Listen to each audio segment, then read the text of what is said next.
Baik, Assalamualaikum warahmatullahi wabarakatuh. Di sini dari kelompok 14 kelas IPA 3 akan memaparkan mengenai interaksi gen, di mana dari kelompok ini terdiri dari saya Andriani Dulestari dengan NPM 009 dan teman saya.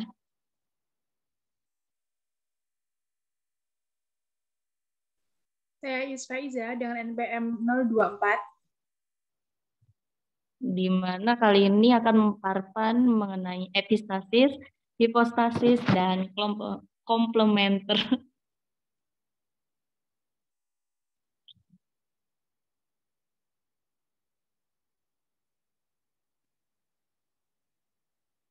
Mengenai interaksi gen sendiri, terdapat beberapa bukti. Pertama, bahwasannya suatu sifat ini dapat dipengaruhi oleh lebih dari satu gen. Dari eksperimen pemuliaan dengan ayam oleh Bateson dan Pune, di mana eksperimen kedua tersebut menunjukkan bahwasannya dua gen yang berbeda secara independen dapat mempengaruhi suatu sifat.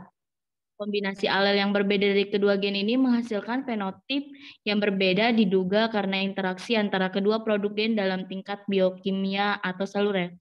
Hal tersebut bisa dilihat pada gambar di bawah ini. Terdapat 4 gambar ayam dengan yang merah itu berbeda, di mana yang pertama yaitu Rose dengan Wyandotte, kemudian yang B yaitu PH dengan Brahmas, dan Walnut dengan hibrid. Dengan kedua perbedaan di antara chicken roast dan Veacoms menghasilkan single yaitu Leghorn.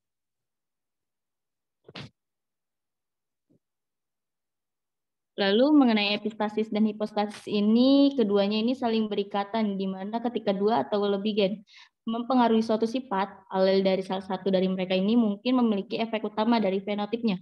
Ketika sebuah alel memiliki efek utama, seperti itu dikatakan epistasis terhadap gen lain yang terlibat. Maka dari itu, epistasis dan hipostasis ini termasuk peristiwa salah satu bentuk interaksi gen. Dalam hal ini, gen dominan mengalahkan gen dominan lainnya yang bukan sealel. Contohnya yaitu pada persilangan labu. Maka dari itu, gen yang menutup ini disebut dengan epistasis, sedangkan gen yang ditutupi disebut dengan hipostasis.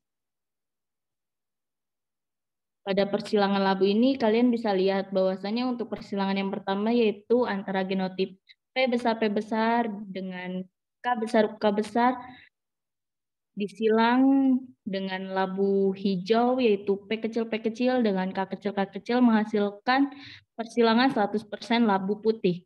Kemudian untuk labu putih dan disilangkan lagi dengan labu putih menghasilkan genotip P yang menutupi genotip K besar yang memunculkan fenotip labu putih. Kemudian genotip P besar disilang dengan K kecil memunculkan labu putih. Kemudian P kecil dengan K besar menghasilkan atau memunculkan labu kuning, dan P kecil dengan K kecil menghasilkan labu hijau. Dari keempat itu menghasilkan rasio 12:3:1. Kemudian epistasis ini terbagi menjadi 3 macam. Yang pertama yaitu epistasis dominan. Sifat epistasis dominan ini termasuk interaksi gen dominan yang mengalahkan gen dominan lainnya yang bukan sealel.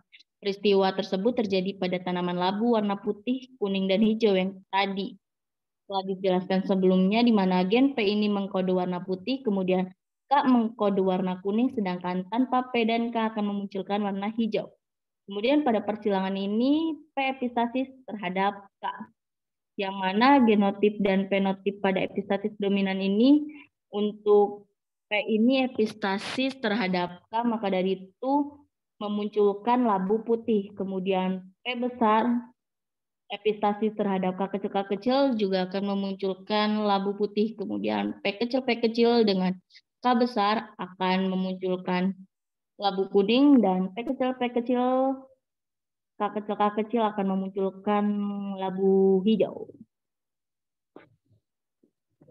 Kemudian yang kedua yaitu epistasis resesif, di mana terjadi bila gen dengan alel homozigot resesif menutupi ekspresi gen lainnya.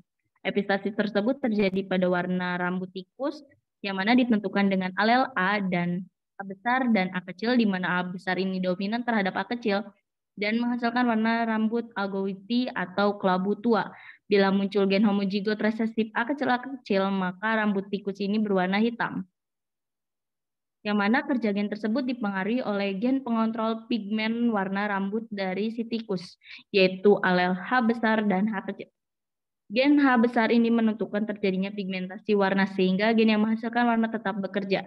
Ekspresi gen A besar maupun A kecil akan tertutupi jika ada alel homozigot resesif H kecil, sehingga warna algoiti ini atau hitam tidak muncul. Warna yang muncul adalah putih. Di mana pada persilangan warna rambut tadi ini kalian bisa lihat pada tabel yang telah tertera, yaitu persilangan antara A besar, H besar, kemudian A besar, H kecil, H besar, A kecil, H kecil, disilangkan dengan genotip A besar, H besar, H besar, H kecil, A kecil, H besar, dan A kecil menghasilkan genotip dan fenotip pada epistasis resesif, yaitu genotip A epistasis A besar epistasis terhadap H besar, yaitu memunculkan fenotip algoiti dengan jumlah 9, kemudian A kecil H besar memunculkan warna hitam dengan jumlah 3, kemudian A besar H kecil yang memunculkan warna rambut putih, dan A kecil muncul rambut putih dengan jumlah 4.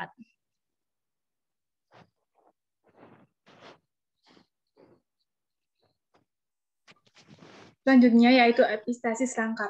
Epistasis dominan rangkap merupakan peristiwa dua gen dominan epistasis atau lebih yang bekerja untuk memunculkan satu fenotip tunggal.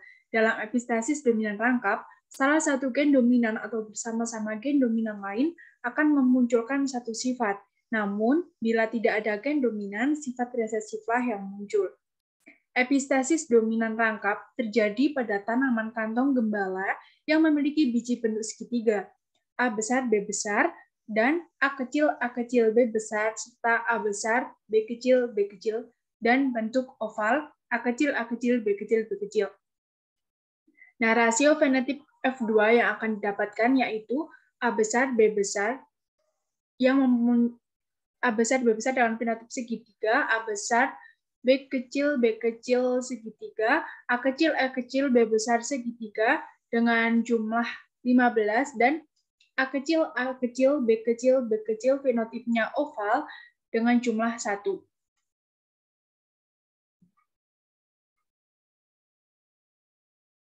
Selanjutnya yaitu komplementer. Gen-gen komplementer pertama kali ditemukan oleh W. Bateson dan R.C. Punnett. Gen komplementer adalah gen yang saling melengkapi. Dengan kata lain, komplementer adalah interaksi antar gen dominan dengan sifat yang berbeda yang saling melengkapi, sehingga memunculkan fenotip tertentu. Namun, jika salah satu gen tidak muncul, maka permunculan karakter fenotip tersebut tidak akan muncul atau terhalang, atau dikatakan tidak sempurna. Rasio fenotip F2 pada peristiwa gen-gen komplementer adalah 9:7.